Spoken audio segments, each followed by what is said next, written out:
Hello, everyone. Caren Glasser here, and welcome to Caren Glasser Live. Make sure you say hi in the comments and tell us where you are watching from. Today, we are talking with performing artist, recording artist, producer, and composer Michael Fitzpatrick. He is at the forefront of using music as a vehicle for increasing peace and compassion around the world. So, without further ado, welcome to the show.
Thank you.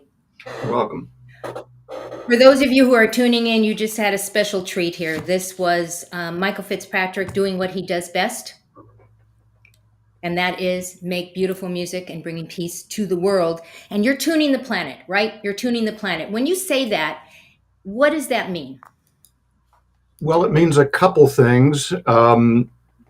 The once upon a time, coming up on 30 years ago, I founded a nonprofit called Millennia Music.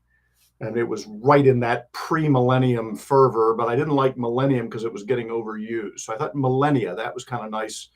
And I understood enough. I hadn't come to Hollywood yet, but I understood enough that you needed a tagline. Right. I thought, well, what is a tagline that can summarize the mission of what Millennia Music is intent on doing, which was providing healing music to people in need. I mean, Right. Baseline.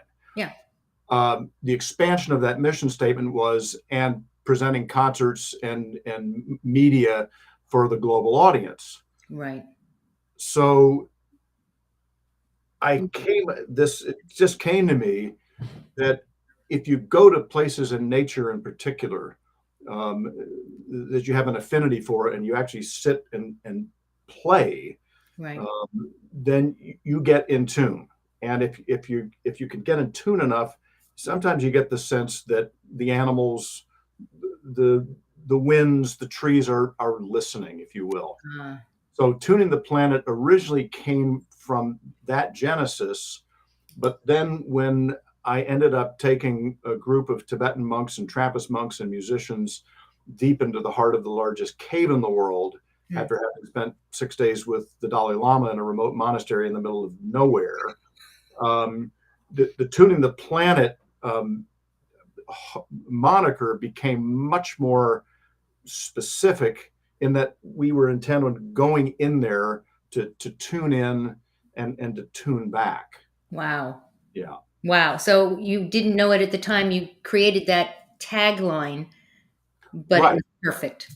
Right. Totally. It was absolute. Now, you were name dropping. You said the Dalai Lama. So let's talk a little bit about what you've done on this career of yours, this journey of yours. We go way back. Michael and I go way back, like way back.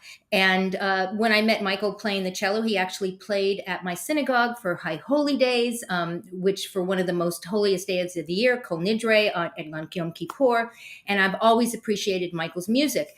And fast forward as he was doing all these things with all these amazing people, which of course you are one of them, Michael. You are an amazing person. Let's talk about the journey. I mean, you played with the Dalai Lama, you played with the Pope. So tell us about some of those things. Um, there was a long 40-page article in the Harper's many years ago, but the opening line was "Geography is Destiny," Oh, which is a great one. mm-hmm.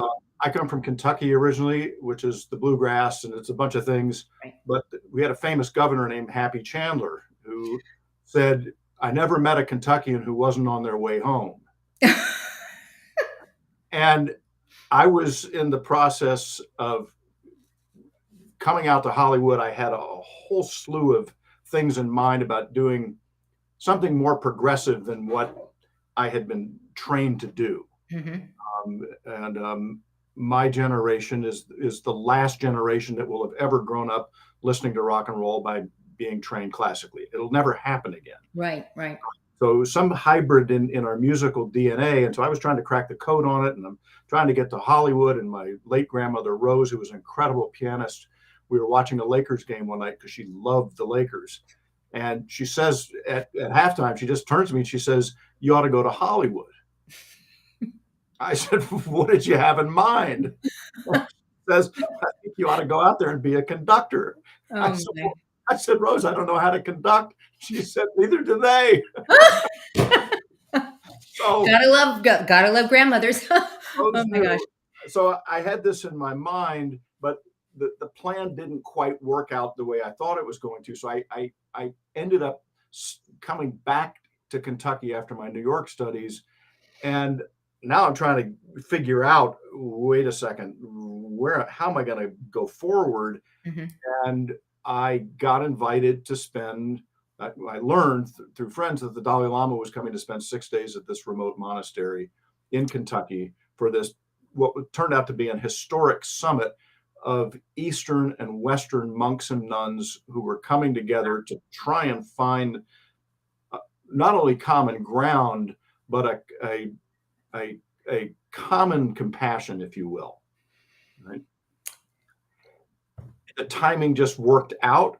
Wow. So I get invited. I thought it was going to be, and I've done far too many of these. We've all, those of us in the music business, we've done too many background music performances. I thought that's what it was going to be. And by the time they gave me my set list, if you will, for the 6 days, they plugged me into 9 different performances over the 6 days, like in the heart of the whole thing. Wow. So, one of the questions was, how do you prepare for something like this? It's not Carnegie Hall. It's not the Hollywood Bowl. These are monks and nuns. And you kind of had the sense that they had your number, right? You know what I mean? Like you couldn't You had to be Couldn't really fake great. it. Yeah. Okay. So I did what I could in terms of, um, I thought the most important thing was to get my mind really calm. And I grew up as a child in nature, so I spent a lot of time in nature in the months leading up to it, and I spent a lot of time just sitting at the cello, just playing really slow stuff. Um, and then when I got there, this is 1996, so the Okay. Dalai Lama's fame is not where it ended up in the 2000s, right? Right. Hollywood hadn't caught up to him, and so I had no idea what to expect from him. Right. And but when he came into the room, the rest of the monks and nuns were assembled, and he came in last. And when he came into the room, it was presence, right? And it was a presence unlike anything I'd ever felt before. It was not a bubbly. I mean, he But it was. was a It yeah. was deep. Wow. And then I played into that space for 6 days and ended up sitting literally right next to him for the final closing tribute. And it was totally surreal. Yeah. Um, and I figured, okay, that's it. I've done my thing. I had a Broadway tour I was going to go out on. And then his people and the Vatican's people who were co-producing the summit said, we think the music is so powerful that it can transmit this compassionate consciousness, which got forged during those 6 days. Okay. So I thought, wait a second, I think I've just been commissioned to produce the world premiere CD of the Dalai Lama. This is Huge. crazy. Yeah. Right. And where would you do something like that? And I thought, well, you can't do it in a studio in New York City. Where would you? And then this image flashed in my mind of Mammoth Cave, which is in Kentucky. It's the largest cave system in the world. I thought, well, that would be incredible. The acoustics would be great. Right. The visuals would be great, be very cinematic, and couldn't be that big of a deal to get the cave, I thought. So I pitched it. They said, let's do it. And thus began what turned into a caper of impossibilities on how we actually pulled the thing off. Really. Yeah. It ended up taking 3 years to make it happen when it was supposed to be 9 months.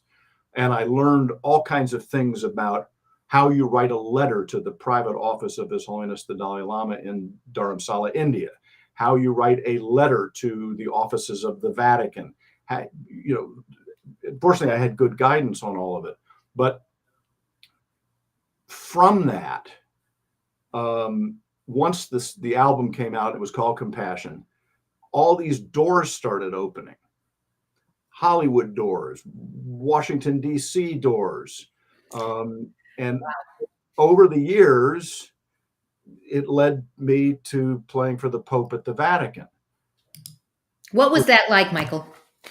Well, it was, as John Lennon said, it's all showbiz. So, you get there, you get to the venue. Oh, this is the next gig. The venue, yeah. Right. And it's quite a venue. And, you're mindful of the magnitude of the office, Right. of the institution, of the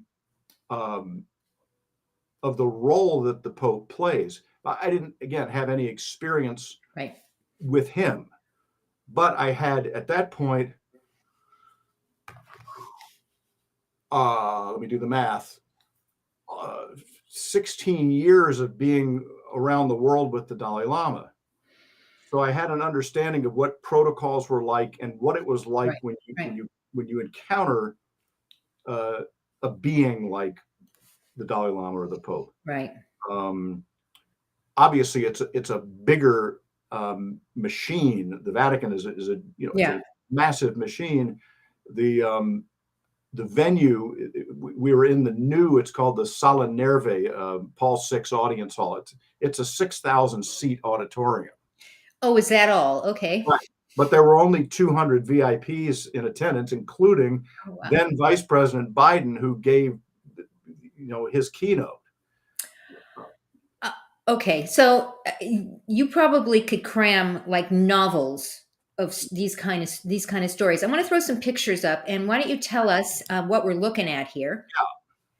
So So this is from His Holiness the Dalai Lama. yes, so this is in Louisville, Kentucky. It's in 2013, and that stunning backdrop that you see is real. It's a section of this gigantic, Wow. I don't know, 120-foot Buddha tapestry that they had hung behind them. It was really quite stunning. And the the key element of this one that is unique is you see me playing my electric cello. Yes. This is the first time that the Dalai Lama has heard or seen me playing the electric cello. So for those of people who are listening, electric cello is not what you think about when you see a cello. You know, it looks like exactly that. It doesn't really have a bottom. It's the coolest thing ever. It's the coolest thing ever. Yeah, It is. yeah. And it, after all the years of being immersed in the sounds of the Tibetan chant, the electric cello is particularly effective at conjuring these deep, deep, low bass tones. So every one of the Dalai Lama events has like a riddle to it, or it's like a puzzle that you have to solve it. Mm-hmm. What happens is it's like the Super Bowl. Everybody gets ratcheted up, right? Right. And then there are people there are handlers, there are important people, there are donors, Right. and everybody wants a piece of it. Right. Okay, and so part of the it comes with the territory is knowing how to navigate Right. that aspect of it so that you can get onto the stage to do the thing, right? Right. Exactly. Yeah. Michael, there's this beautiful quote here. The emotion induced by Michael Fitzpatrick's music is so powerful it seems almost verbalized. First of all, how humbling to have someone as the Dalai Lama say these words about you. How did that feel? Well, so that quote came from an earlier episode. I should have sent you this one when, through right place, right time, I was able to bring the Dalai Lama and Muhammad Ali together. Right. Okay. Muhammad had said that his greatest hero in life was the Dalai Lama, and before he died, he wanted to meet him, and it just worked out. Okay. Yeah. So that was ridiculous because it was the three of us were sitting right next to each other. I had to play into that space. Wow. And I mean, Ali's energy is, it's really powerful. Right. And so I just went for it.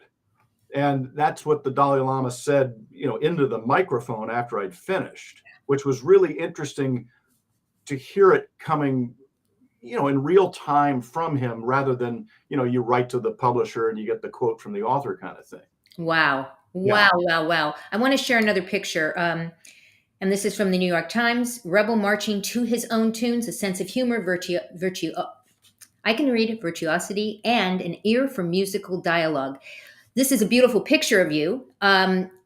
Was this an article that was written about you? I was included in the article that came out in 1992. No, excuse me, 1993. And again, it was one of these strange moments in life where you're at the coffee shop. It's Sunday morning. You've got the Sunday Times. You're flipping through it. You're done reading it. You put it down. And then you hear your inner voice say, pick up the arts and leisure page and finish the article that you started. Oh, my. And the article was about crossover string quartets. Okay. Kind of like Kronos Quartet, but it was talking about these other ones. And so I pick up the article and I go to the page 3, and I'm reading along. And then it says, but string quartets aren't the only ones with a yen to compose and improvise. Mobius, which was my piano trio at the time, a trio, blah, blah, blah, blah, blah. And that's where the quote was. It was just sitting there. Wow. Okay. So So you reach in with tongs and you extract it, because it's impossible to get a New York Times quote that's good. yes. If you do your Carnegie Hall debut and you hope that the critic likes it and you hope you get something that's a rave. And Right. the writer, Alan Kozin, had bought our CD at a concert we did in Charleston, South Carolina at the Spoleto Festival. I mean, I had to figure out, how did he know? Right. Right. So as the journey was going on, like when I got that New York Times quote, that was huge for me in my development as a performing artist. I can imagine. Yeah, it's 30 years old, and that was a big deal. Right. But then what's great about it is when you get something like that, once you get it, you can check the box, and Right. you don't have to focus on it anymore. That's quite the box, though, that you checked. I mean, that is pretty amazing. The next picture I'm bringing up is United Nations International Day of Peace. When was this? That was in Times Square, the year before last. So 2021. 2021. Yeah. So Sir Ringo Starr, Right. Sir So Paul McCartney. they came in live via satellite. There were screens in Times Square. Mm-hmm. And then the piece that I have played, that was really the piece that I played as the keynote for all the events with the Dalai Lama, is titled Invocation of the Earth, which is what came out of the cave. That was the first music that got born, right? Mm-hmm. And so every time I play it, I'm trying my best to be in the space of tuning the planet. I have no words. I'm just going to go to the next picture. All right. So before we talk about this, well, actually, as we're talking about this is your newest recording, newest release, correct? Yep. And I'm going to let people know how they can pick up a copy of this. I'm putting a QR code here. Take your phones out, guys, and just scan it. And it will take you over to the page that has all of this on it. There's also a link in the comments. Okay, now I'm going to remove this. So tell us about this album. When did it come out? It came out in July of this year. Wow. Yeah, so it's hot off the press. What's unique about it in terms of what I've done to this point is it was a specifically commissioned suite of music, designed in a therapeutic clinical setting for people suffering from PTSD, anxiety, grief, mental health challenges, Right. stress, the stuff of modern life. Yeah. Right. And so when Steve Hurst, who was the benefactor that approached me, I met him at the Rock and Roll Hall of Fame when I played there years ago, and he told me he was launching this company and that he had an idea for some music. The more he described what it was he was looking for, the more I thought, I know the guys that I can put this together with. Wow. So if you look at the screen, on the three guys on the right are buddies of mine from Kentucky that I have not been in touch with or played music with in 30 years. Wow. Right. Bruce on the top is actually the grandson of Happy Chandler, who I invoked earlier. Right. And Bruce plays on the original Compassion CD. They're all sonic geniuses. Wow. And they got the vibe. So I just called them up and I'm like, this is what it is. Are you interested? Right. Then I called my LA guys, CJ and Ben, and said, this is what it is. Are you interested? And then I lined up all the sessions. And what happened when we started rolling tape, as it were, was it just felt like this spigot opened up and this music started pouring in. Wow. The phenomenon was very clear to me.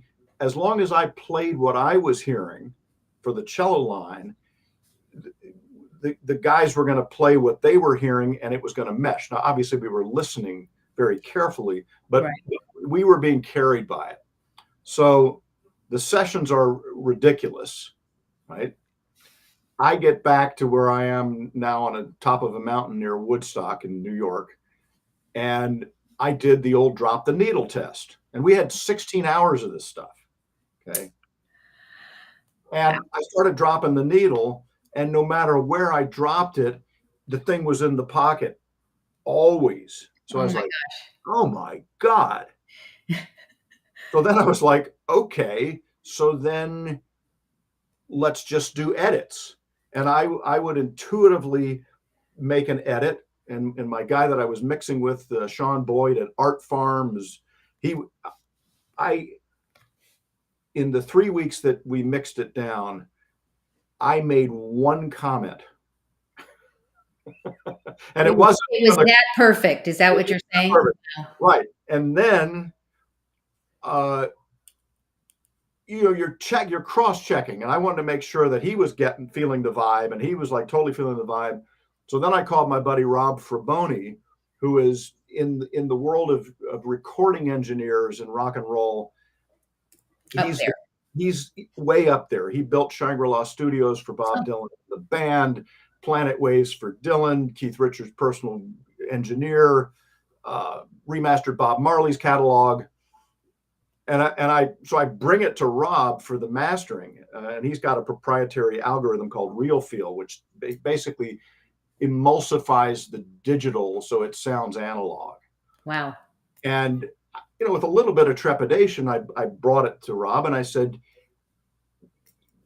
how does it sound? Right? Above and beyond, what do you think about it? How does it sound? Right. And he said it sounds great. He goes, wait till I'm done with it. Okay. So what happens when you put it on is you go into the same really peaceful, calm state that we were in when we were recording it, which makes total sense. It locks you into that, into that frequency. Yeah. I can't wait to listen to it. Again, for those of you who are here, whether you're live or on replay, go ahead and scan this. And first of all, the website is beautiful. So there's a lot of different things there that you can find information about who and what you do. So Millennia Music came out with this second CD, the second album. I don't know what we call them anymore. They're not albums. They're not CDs. They're digital. What are they? I don't know what they are anymore. I'm calling them albums because it is an album to the degree that it's an album. Yeah. And I listened to what you said, and you sent me a bunch of notes, and you talk about mental health and PTSD and anxiety in this, and this is such a hot, not just a hot topic, such an important topic. So many people, I don't think I know a single person that is not suffering from some sort of anxiety based upon what's going on in our world, and music is so important. I've always said that music is the universal language, and that it speaks to those who might not otherwise understand, hear, or even comprehend, because you don't have to know the language. You don't have to know the words. It's the melody itself. How do you feel about that? I mean, I'm guessing you probably feel similar, but. Well, there's no question about it. The question that I had was, can it work when it's not live? Right? Can it work through these mediums? Mm-hmm. And that was our challenge with the original Compassion CD from the Cave, and we proved that it can work. That it can actually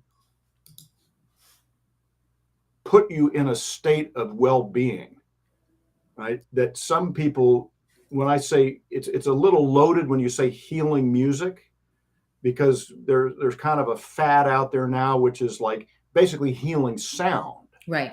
But that's different than music. Right. So somebody asked me one time, they said, how do you know it works? And it was a challenge. Like, what's the evidence? And I said, I know it when if it's worked when I played live or when somebody's listened to it, when I can see the light shining out of their eyes. Right? That's when I know. And if I don't see the light shining out of their eyes, or if then I know that it hasn't worked. So then the challenge to myself was I have to be able to make it work when I'm playing Right. live. I have to make it work every single time. No excuses, no matter what. Right. And that's where the practice comes in, but that goes back to this business of tuning, of taking oneself outside of the fray of the increasingly chaotic world we're in crisis, right? I mean, that's just the reality. Yeah. We're in a global crisis. People are freaked out. Nobody knows what to say. People are scared to say stuff. Right. And few people know what to do, or what can I do? How can I help? Right. Well, you're doing your part, Michael. You're doing more than your part. We started out by saying you were dropping names, but I mean, you've played Hollywood Bowl, Times Square. You've played for His Majesty King Abdullah II at the Royal Palace in Jordan, and with the Jerusalem Symphony Orchestra in Jerusalem. And you most recently performed for the retirement celebration of the 20th Chairman of the Joint Chiefs of Staff, General Mark Milley. Now, I'm going to ask you what's next. I do know what's next. Why don't you tell us what's happening next year in June? So June 6th, 2024 is the 80th anniversary of D-Day. And I had the great privilege this recent June of being invited for the 79th and playing what I've come to call musical keynotes, which are essentially musical benedictions that set the tone. And for the dedication ceremony of the Theodore Roosevelt Jr. Monument, who was a hero, it's in a little town called Saint Mère Église, which was the first town that was liberated by the Allies. Oh, okay. And when you go there, it's kind of like when you go to Jerusalem. It's not that big, but when you go there, you're very clear. You're there. You're very clear, right? You can feel it. You just, and it breaks you, right? It just breaks you. And so I spent, it was about a week, maybe 8 days. It was very much like the 6 days with the Dalai Lama. I'd been through that movie before. The cast was totally different. Right. It was 4-star generals representing all the battalions that had fought in Normandy. Right. And it was all normal, but it was also not normal. Right. Okay? And then to play into that space was there. Some performances are bigger than others. Some are more intense than others. Right. And I remember playing for the VIP generals dinner. I played the Pavane by Ravel because I've always loved that melody that just floats. And I just remember my left hand was like, I wasn't doing anything and it was going like that. I mean, it was just like I was on. So for the 80th, it goes to the next level. Oh, and I just left out one key piece. So at the Theodore Roosevelt Jr. Monument dedication, General Mark Milley and his wife Holly were there, and seated next to them was former Senator Bill Nelson, who's now the director of NASA, who just happened to be in Europe and wanted to stop by. Okay? It was like that. Yeah. So after I finished, I looked over at General Milley. Now he hasn't, he's still the chairman of the Joint Chiefs at this point. And what did I see? I saw a light coming out of his eyes. I was like, okay, good. I mission accomplished. And then I went over just to say hello, and we just hit it off. And we talked and talked and talked. And then, so now I've become friends with the Millies, who are the most extraordinary human beings you can imagine. And so part of what's happening with the healing music on the ramp to the 80th is to now begin to take it into the front lines of the hospitals, by the bedsides, to the veterans, into hospice, elderly care facilities, because that's where it can make an immediate impact. And it's Right. also where people from the outside, because you're always needing to find support for these kinds of initiatives, people can get it, right? It's really tangible. Yeah. Yeah. Yeah. I mean, you talk about music being the healing balm, right? Mm-hmm. To bringing humanity back into harmony with each other and with the natural world. We need you. I mean, we need you and many like you to do this and to open our ears and our hearts. Yeah, well, I mean, fundamentally, we need each other, and that's really difficult. As things, fracture more and more, it's very easy for us to automatically retreat and withdraw. But we already did that in the pandemic. Right. Right. We already had that. Right. We did that. Now it's like, as the Beatles sang, "Come together right now over me." If the music can be the thing that magnetize us, our Right. hearts to the center. So when I go back over for the 80th, I have one mission, which is to touch everyone that's there with the tones that come out of here. And for the 80th, the whole thing goes to the presidential king's level with President Biden, King Charles. Airspace is closed. It's a whole other thing in the context of what's going on globally right now. Right. Okay. And yet, Michael, you remain humble throughout all of this. And how do you do that? Well, somebody asked me. It was my friends that are the bellmen at the United Nations Millennium Hotel in New York City, including Ozzy, the bell captain. I mean, they're straight out of Central Casting. And there's a great guy named Eddie. They've all been there 35 or 40 years, so they've seen it all. Right. They've seen it all. Right. And Eddie said to me one time, he said, "Man, how do you stay so positive?" I said, "Because I've been through hell and high water and back so many times that it was the only logical resolution of it," right? It's like the suffering leads to the exaltation, but it annihilates ultimately your desire for the outer acknowledgement. Like that New York Times quote back then, it meant everything to me. Now it's like it was just another thing that happened. Right. And being around the Dalai Lama, and that's where I learned the rules of the game. Right. And rule number one is get out of your head. It has nothing to do with you. And I think all of the great musicians and painters, writers all say, I have to get out of my way, and then it flows through. Right. I agree with you. I say the same thing. I'm a musician. Absolutely. You have to get out of your own way, and you have to, it's about that, not this. Yeah. Yeah. For those who are figuring out they need to know you more, which I am sure they already know, go and visit Michael at his website, michaelfitzpatrick.com. You can also visit him on his Facebook page at Michael Fitzpatrick Cello, and on Instagram at Tuning the Planet. And finally, go pick yourself up a copy of this. We'd love to hear what you say, what you have to say about the music. And again, if you just want to QR it, do that, because that's much more fun, I think. Michael, any last minute thoughts? Anything that you want your viewers to know about keeping the peace with music? Yeah, I think as a child, my hero was Martin Luther King, and that eyes on the prize, maybe it's ears on the prize, maybe it's hearts on the prize, that the only way we're getting through this thing is to find composure within ourselves and kindness that we can be, right?